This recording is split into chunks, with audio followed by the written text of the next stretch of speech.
안녕하십니까. 칸중국 코리아 이태연입니다.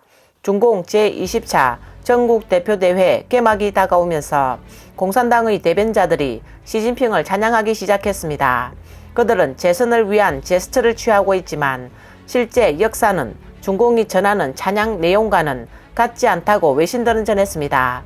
5월 23일 신화통신은 50부작 미니 시리즈 발자취 시진핑이 걸어온 길을 선보였습니다. 5개의 관을 넘기가 얼마나 어려운가 라는 제목의 일회는 시진핑이 처음 량자흐에 왔을 때의 삶과 노동의 어려움을 극복한 이야기를 다루고 있습니다. 시 주석을 위해 선전하는 영상이지만 공산당 역사상 가장 허황되고 광기 어린 많은 진실은 중공 체면을 고려해 감추었습니다. 영상에서 당시 시진핑은 아버지의 낙마로 공산당이 아이들을 시골로 강제 노역 보내던 시기에 같이 갔던 타이밍은 그들이 1월 13일에 출발했다고 회상했습니다. 베이징 기차역에 도착했을 때 그들은 너무 많은 사람들이 붐벼 꼼짝할 수도 없었습니다. 여고생뿐만 아니라 남학생들도 울고 있었습니다. 그들은 모두 10대들이고 혼자 집을 멀리 떠난 적이 없기 때문입니다. 시진핑은 1969년 1월 예난행 특별열차에서 울지 않은 사람이 없었지만 시진핑 혼자만 웃고 있었다고 회고했습니다. 그때 그의 친척이 그에게 왜 웃고 있느냐고 물었습니다. 시진핑은 안 가면 죽을지도 모르는데 가는 게 좋은 일 아니야? 그들은 듣자마자 웃음을 터뜨렸다고 전했습니다. 그러나 시진핑이 직접 언급한 사실은 이 홍보 영상에는 올리지 않았습니다. 시진핑은 자신이 시골에 보내졌을 때는 너무 어렸고 어쩔 수 없이 갔다가 몇 달 후 베이징으로 돌아왔지만 다시 학습반에 갇혔다고 말했습니다. 또 다른 한편 시진핑은 당신은 건국일 휴가 기간에 다른 지역에서 온 여행자들이 너무 많아 파출소에서 그들을 잡으면 보내주지 않고 4, 5개월 동안 강제 노동을 시켰다며 그들은 모두 하이딘가 일대 하수 배관을 매설하는데 배치됐다고 회상하며 말했습니다. 다음 뉴스입니다. 최근 중국 언론에 중국 해군 역사상 최초 여성 해군 함장인 웨이후이 샤오가 화제가 되고 있습니다. 군 경력이 10년밖에 되지 않는 웨이후이 샤오를 여성 해군 함장이 될 수 있는지 없는지 막장 토론을 벌였습니다. 공개된 자료에 따르면 웨이후이 샤오는 1977년생으로 광족 광시성 백색 출신입니다. 난징대를 졸업하고 4년간 화웨이 수석 부총재 비서를 지냈습니다. 또 그녀는 2004년 미스 유니버스 선발 대회에 출전해 10위에 뽑힌 특별 이력을 가지고도 있습니다. 2012년 웨이후이 샤오는 해군에 특별 모집됐습니다. 올해 4월 웨이후이 샤오는 052 대형 유도 미사일 구축함 샤오싱 함장으로 복무하며 공식적으로 중국 해군 역사상 최초 여성 함장이 됐습니다. 이에 대해 수주원 대만 국방부 싱크탱크 연구원 소장은 보통 호위 함장이 되려면 통상 20년 이상 해군 경력이 있어야 한다라며 웨이후이 샤오의 10년 경력은 매우 파격적이라고 말했습니다. 예를 들어 그는 이렇게 말했습니다. 미 항모 전단 함장인 에미 보른 슈미터는 여성입니다.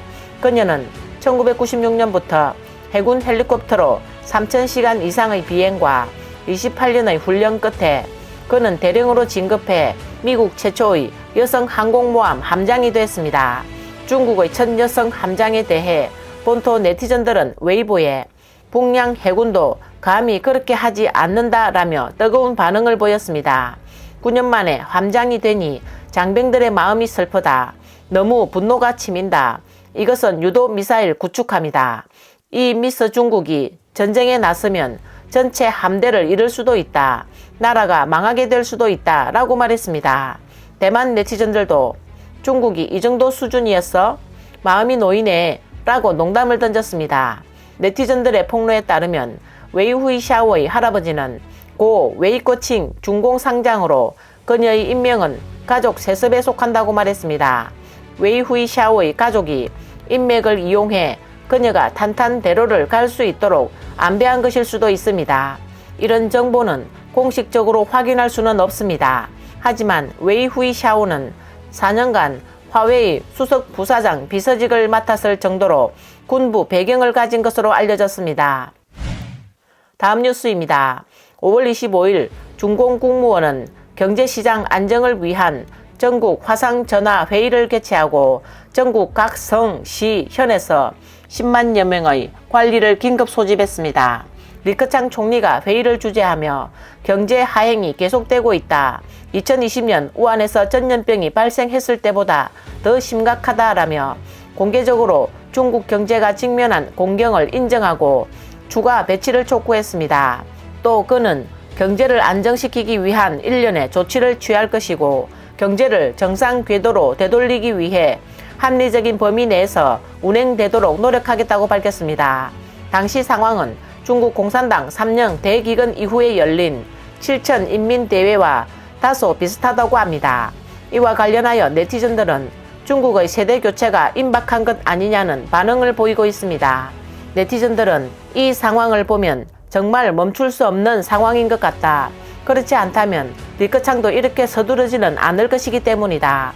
또 다른 네티즌은 10만 명의 대회가 경제 안정에 미치는 영향은 미미하고 문제의 근본 원인이 무엇인지 전 세계인이 모두 알고 있지만 감히 말을 할 수 있는 사람은 없다.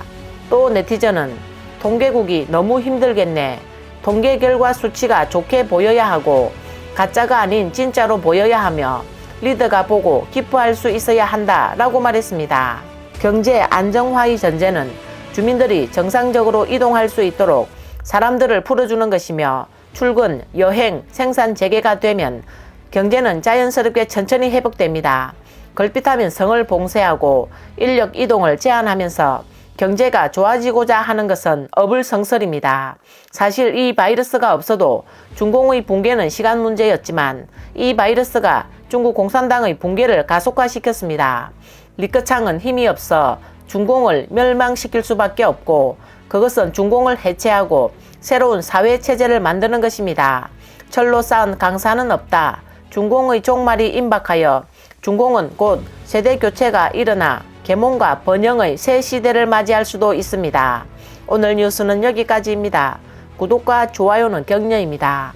공유는 나눔의 시작입니다. 시청해 주셔서 감사합니다.